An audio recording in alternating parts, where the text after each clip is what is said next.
అధ్యక్ష, దేశ అత్యున్నత సభ చట్టసభ పార్లమెంట్ అధ్యక్ష. పార్లమెంట్లో మరి ఏపీ రీఆర్గనైజేషన్ యాక్ట్ ఏదైతే ఉన్నదో దానిలో 2 రాష్ట్రాలకు హామీ ఇచ్చారు. అందులో 2014లో పాస్ అయినప్పుడు ఇటు ఆంధ్రాకి ఇటు తెలంగాణకి ఇద్దరికి కూడా హామీలు ఇచ్చినారు. ఇప్పుడు వారు చెప్పినట్టు 35 పైచిలకు హామీలు ఇచ్చారు. కానీ నిజంగా కూడా బాధాకరం అధ్యక్ష.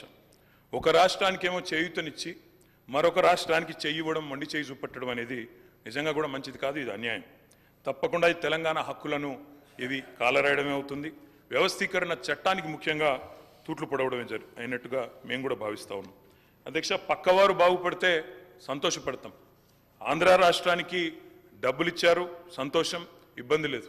కానీ మనకివ్వలేదు అనే బాధ మాత్రం ఇవాళ తెలంగాణలోని ప్రతి బిడ్డలో కూడా ఉన్నది అధ్యక్ష. ముఖ్యంగా కొట్లాడి తెచ్చుకున్న తెలంగాణలో ఇంత చిన్న చూపా కొట్లాడి తెచ్చుకున్న తెలంగాణ మీద అనే ఒక బాధ తప్పకుండా ఉన్నది అధ్యక్ష.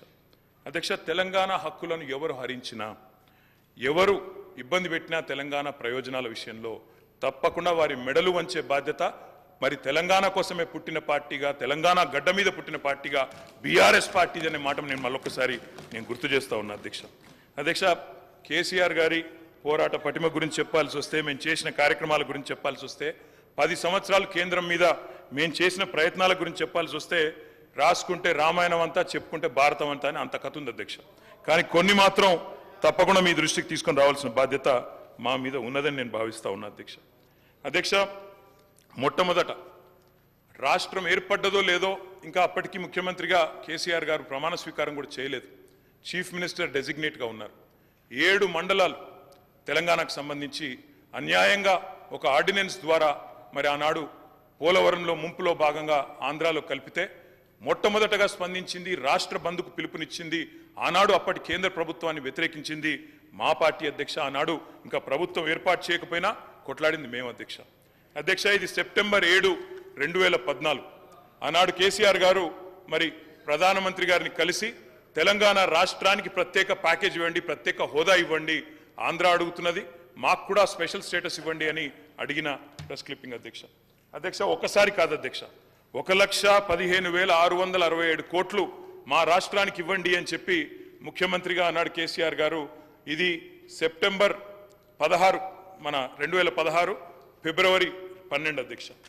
అధ్యక్ష, ఒకటి కాదు అధ్యక్ష, ఇట్లా ఎన్నో సందర్భాలు. ఇక 2015లో అధ్యక్ష మళ్ళీ కలిసిన ఫోటోలు.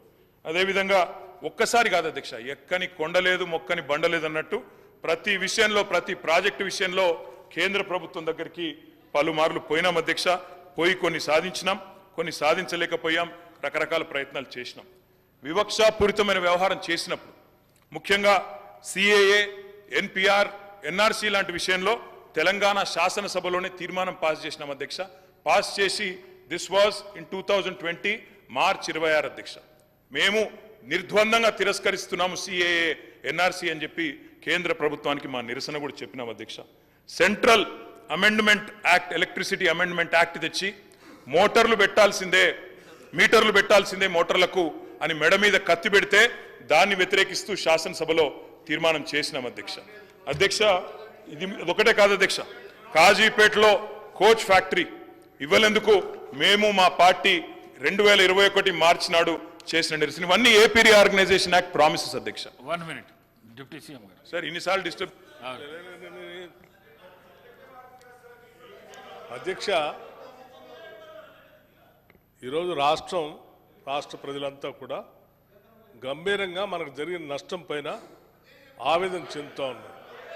దానికి సంబంధించి గౌరవ ముఖ్యమంత్రి గారి సభలో 2024-25 ఆర్థిక సంవత్సరాన్ని ప్రతిపాదించిన బడ్జెట్లో తెలంగాణ రాష్ట్రానికి కేటాయించాల్సిన నిధులు, ఇవ్వవలసిన అనుమతుల విషయంలో చూపించిన వివక్షపై సభలో చర్చకు అనుమతించాల్సిందిగా కోరుతున్నానని చాలా స్పష్టంగా చెప్పి దీని మీద చర్చించి అంతిమంగా మనకు జరిగిన నష్టం దాన్ని ఏ రకంగా పూడ్చుకోవాలని దానిపైన సభలో సభ్యులందరూ అభిప్రాయాలు తీసుకుందాం, చర్చగా పెడితే అది వదిలేసి గత 10 సంవత్సరాల క్రితం నుంచి వారు ఏం చేశారో ఇది చెప్పుకుంటూ పోతే దానికోసం కాదు కదా చర్చ పెట్టింది ఇప్పుడు జరిగిన నష్టాన్ని ఎట్లా పూరించుకోవాలని దానిపైన గౌరవ సభ్యుల్ని మాట్లాడవలసిందిగా కోరుతూ జరిగిన నష్టాన్ని ఏ రకంగా పూడ్చుకోవాలి, మనం అందరం కలిసి ఏం చేయాలి, సభలో ఉన్నటువంటి సభ్యులందరూ కలిసి తీర్మానం చేయాలా, లేకపోతే రాష్ట్ర కేంద్ర ప్రభుత్వం దగ్గర పోయి ఏమైనా అడగాల?